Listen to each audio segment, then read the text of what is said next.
Join with Medha Language Theatre for spoken English and personality classes. For more details, contact us. నమస్తే, నేను journalist Srinivas.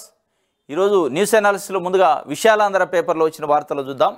విశాలాంధ్రలో గుండె కోత, బాధితులకు తప్పని ఇక్కట్లు, బుడమేరు ముంపునకు తప్పిదాలెన్నో, ప్రభుత్వ యంత్రాంగం తీవ్ర నిర్లక్ష్యం, సహాయక చర్యలు ముమ్మరం, విద్యుత్తు, తాగునీరు పునరుద్ధరణ చర్యలు.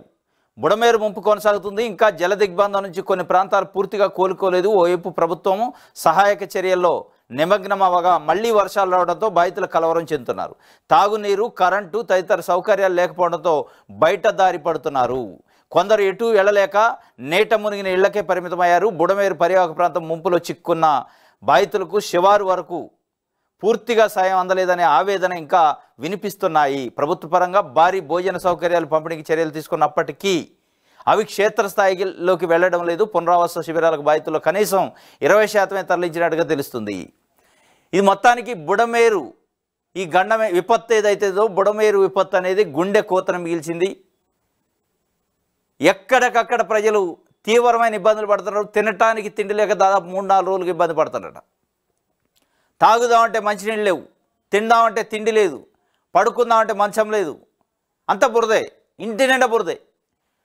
ఎక్కడ చూసినా బురద వాటరు, దుర్గంధం, స్మెల్లు. దీని మధ్యలోనే సచ్చిన శవాలు, వాటి వాసన.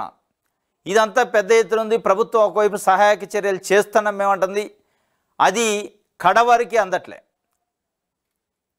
అందట్లే. ఎందుకంటే యంత్రాంగాన్ని మొత్తాన్ని సమీకరించలేదు, అక్కడ మోహరించలేదు. మొత్తం రాష్ట్రంలో ఉన్న ప్రభుత్వ యంత్రాంగాన్ని అక్కడ పెట్టి ఉంటే ప్రతి మనిషికి మీ యొక్క పునరావాసం కానీ మీరు పంపే ఆహార పొట్లాలు కానీ ప్రతిదీ చేరేది. అది కొంత ప్రభుత్వం యొక్క నిర్లక్ష్యం, తీవ్రమైన నిర్లక్ష్యం అంట, మామూలు నిర్లక్ష్యం కాదు, తీవ్రమైన నిర్లక్ష్యం ఉంది. అయినప్పటికీ చంద్రబాబు నాయుడు గారు ఫోటోలు, వీడియోలు, లోకేష్ బాబు గారు ఫోటోలు, వీడియోలు ఇవి అయితే మనకి దర్శనం ఇస్తున్నాయి పేపర్లో, టీవీలో.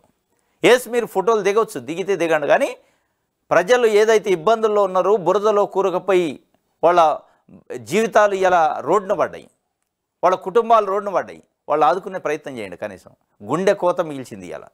కొంత దీంట్లో ప్రభుత్వం యొక్క నిర్లక్ష్యం ఉంది. బుడమేరు గేట్లు ఎత్తడంలో కానీ, ఈ ఏదైనా ఒక ప్రాజెక్టు గేట్లు ఎత్తే ముందు కొన్ని ప్రోటోకాల్స్ ఉంటాయట. కనీసం 24 గంటల ముందు ఆ ప్రాంతం ఏదైతే ఎఫెక్ట్ అయిందో ఆ ప్రాంతానికి సంబంధించిన ఎంఆర్ఓని, సిఐని, ఎస్ఐల్ని అందరిని అలర్ట్ చేయాలి. ఇరిగేషన్ డిపార్ట్మెంట్ని అలర్ట్ చేసి ప్రజలకి ఒక మైక్ అనౌన్స్మెంట్ చేయించి, గేట్లు ఎత్తబోతున్నాం, మీకు వరద వచ్చే అవకాశం ఉంటుంది, జాగ్రత్త పడండి. ఇంకా తీవ్రం అయితే అనుకుంటే ప్రభుత్వమే తరలించాలి అక్కడి నుంచి పునరావాసానికి. ఏది లేదు, ఎత్తేసారు, డైరెక్ట్గా గేట్లు ఎత్తారు. ఏంటి రీజన్ అంటే అంటే వీళ్ళు వైఎస్ఆర్సీపీ పార్టీ చెప్పేది, అక్కడ ప్రజలు కూడా స్థానికంగా అనుకుంటున్నది ఏంటంటే, కరకట్ట పైన చంద్రబాబు నాయుడు గారికి సంబంధించిన ఇల్లు ఉంది, ఆ ఇల్లు మునిగే అవకాశం ఉంటుంది. మునిగితే ఉన్నతాధికారులు, రాజకీయ నాయకులు ఒత్తిడి ఉంటుంది, ముఖ్యమంత్రి గారు సీరియస్ అయ్యే అవకాశం ఉంటుంది. వాళ్ళు మొత్తానికి ముఖ్యమంత్రి గారి ఇల్లును కాపాడటానికి ప్రయత్నం చేశారు. కానీ కింద ప్రజలు ఉన్నారు, కాలనీలు ఉన్నాయి, ఇండ్లు ఉన్నాయి, కొన్ని వేల ఇండ్లు ఉన్నాయి. వేల ఇండ్లు మునుగుతాయి అనేది లేదు. మనకు ముఖ్యమంత్రి గారు ముఖ్యం. ముఖ్యమంత్రి గారి ఇంట్లోకి నీళ్ళు పోతే మాకు క్లాస్ పీకుతారనే ఒక ఉద్దేశంతోనే వదిలేరా అనేది ఒక చర్చ జరుగుతుంది. ఇది మొత్తానికి తీవ్రమైన నిర్లక్ష్యం ఉందట.